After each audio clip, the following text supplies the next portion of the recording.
साले साहब, आदमी कितना भी बड़ा क्यों ना हो, अपनी बहन बेटी के दरवाजे के सामने आकर उसका सर झुक ही जाता है।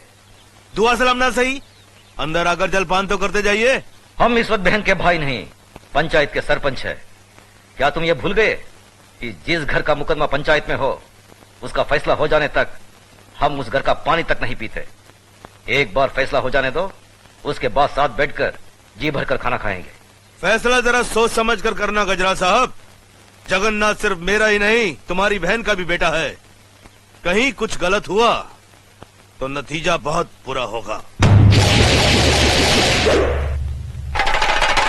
चलो धर्मराज।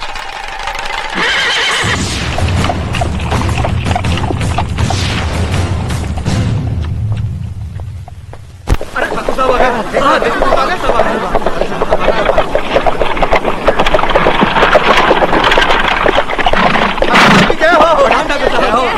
ठाकुर साहब नमस्कार। नमस्कार ठाकुर साहब। पाला भी ठाकुर साहब।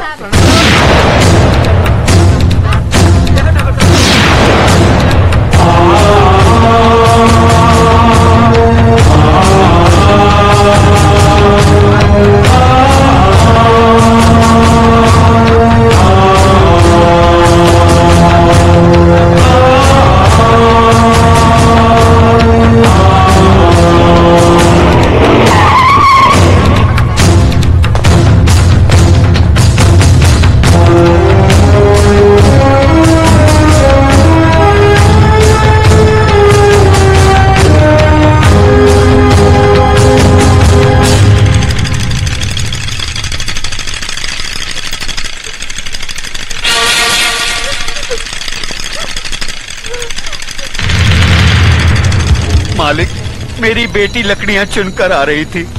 रंजीत सिंह के बेटे जगन्नाथ ठाकुर ने इसकी इज्जत लूट ली। हम गरीब हैं, इज्जत के सिवा हमारे पास कुछ नहीं है। अब कौन इससे शादी करेगा? अब कौन इसका हाथ थामेगा?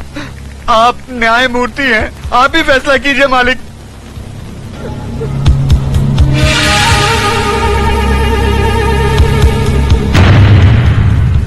इस बात का कोई चश्मदीद गवाह है? मैं हूँ मालिक। तुम्हारा पायल से कोई रिश्ता है? जी हाँ, मैं इसकी काकी हूँ। तो फिर तुम्हारी गवाही नहीं मानी जाएगी। गवाही सिर्फ उसकी मानी जाएगी जिसने अपनी आंखों से देखा है, लेकिन इस लड़की के खानदान से उसका कोई रिश्ता ना हो। है कोई ऐसा साक्षी, ऐसा गवाह?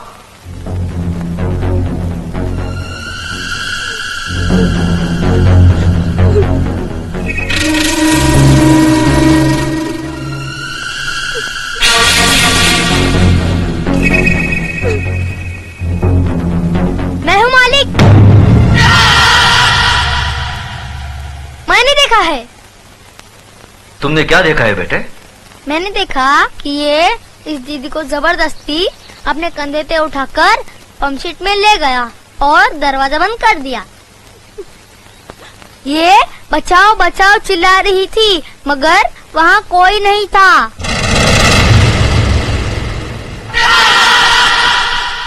थोड़ी देर बाद जब ये बाहर आई तो इसके कपड़े फटे हुए थे और ये रो रो के कह रही थी कि मेरा सब कुछ लूट गया, मैं बर्बाद हो गई।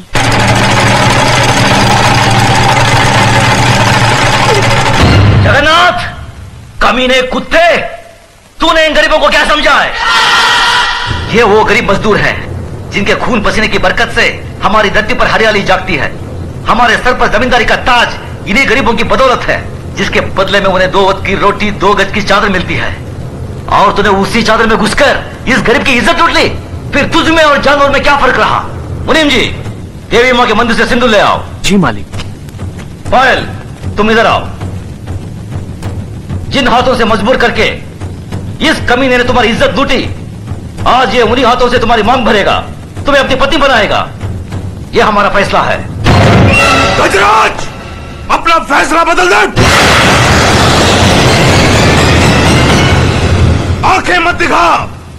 ये नीच जिसके पांव अगर मेरी हवेली के फर्श पर पड़े तो फर्श गंदा हो जाए, इस 2 टके की लड़की को तुम मेरे घर की बहू बना रहे हो। तो नहीं जानता, जमींदारों में ऐसी बातें होती ही रहती हैं। मजदूर औरतों और मालिकों के बीच में ऐसे खेल तो अक्सर होते रहते हैं। कोई अपनी बीवी नहीं बनाता उन्हें। खामोश! मजदूर औरतों की इज्जत जमींदारों के बाप दादाओं के कोई जागीर नहीं होती जिसे वो अपनी मनमानी करे, रोन दे, कुचले। इज्जत इज्जत होती है, चाहे वो किसी ठाकुर की बेटी हो या किसी मजदूर की। पागल हो गया तू? तुझे इंसाफ करने की अकल नहीं है। तेरा अंजाम बहुत बुरा होगा गजराज।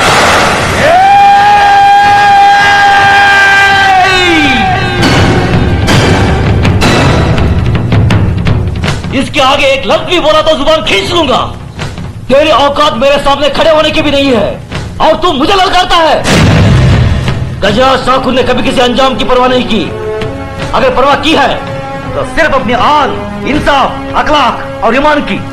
इस लड़की की जन्म जात नाम इसकी कोई अहमियत नहीं है हमारी नजर में। अहमियत है तो सिर्फ इसकी इज्जत, इसकी पवित्रता की। जगन्नाथ, मांग भर इसकी। गजराज!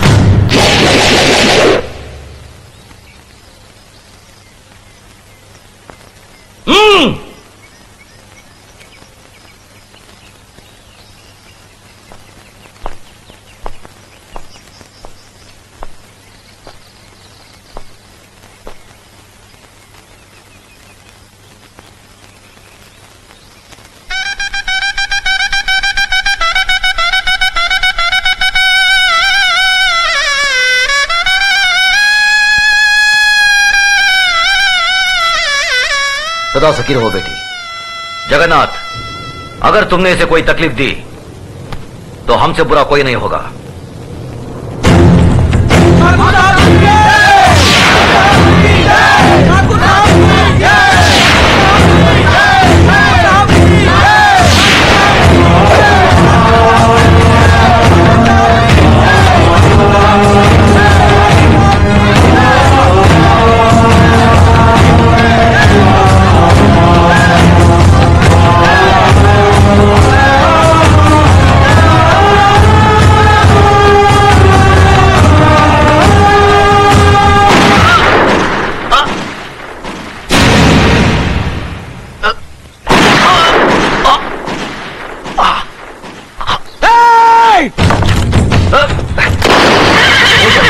नहीं, अपनी बुआ की बात उजाड़ना तुम्हारा धर्म नहीं है। बाबूजी, बाबूजी! भैया! मेरे भाई को मार डाला। मेरे देवता समान भाई को मार डाला। ये क्या किया तुमने? ये कैसा अनर्थ किया?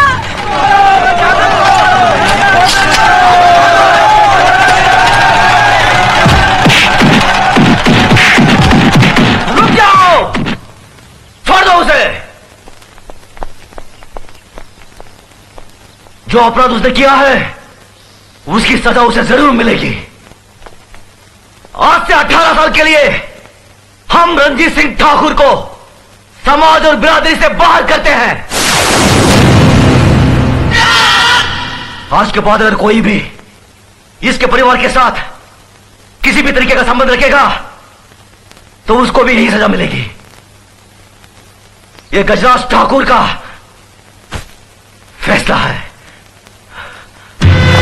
भैया! बाबूजी! भैया! बाबूजी! बाबूजी! बाबूजी! धर्मराज, न्याय करने वालों के लिए रिश्ते और जज्बात कोई मायने नहीं रखते। बेटे, जान चली जाए पर आन ना जाने पाए। जान देकर जो आन की रक्षा करता है वही न्यायाधीश इंसाफ के आकाश की बुलंदी को छूता है।